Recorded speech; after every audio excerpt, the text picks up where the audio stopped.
اور جب تمہارے لڑکے بالغ ہو جائیں تو ان کو بھی اسی طرح اجازت لینی چاہیے جس طرح ان سے اگلے یعنی بڑے آدمی اجازت حاصل کرتے رہے ہیں۔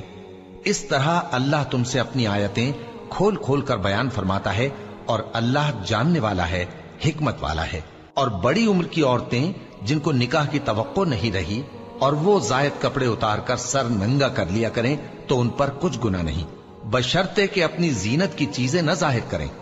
اور اگر اس سے بھی بچیں تو یہ ان کے حق میں بہتر ہے، اور اللہ سنتا ہے، جانتا ہے۔ نہ تو اندھے پر کچھ گناہ ہے اور نہ لنگڑے پر اور نہ بیمار پر اور نہ خود تم پر کہ اپنے گھروں سے کھانا کھاؤ یا اپنے باپ دادا کے گھروں سے یا اپنی ماؤں کے گھروں سے یا بھائیوں کے گھروں سے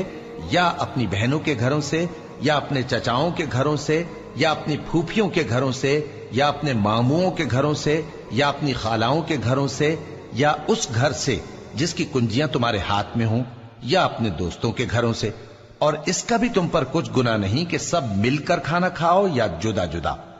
پھر جب گھروں میں جایا کرو تو اپنے گھر والوں کو سلام کیا کرو، یہ اللہ کی طرف سے مبارک اور پاکیزہ تحفہ ہے۔ اس طرح اللہ اپنی آیتیں کھول کھول کر بیان فرماتا ہے تاکہ تم سمجھو۔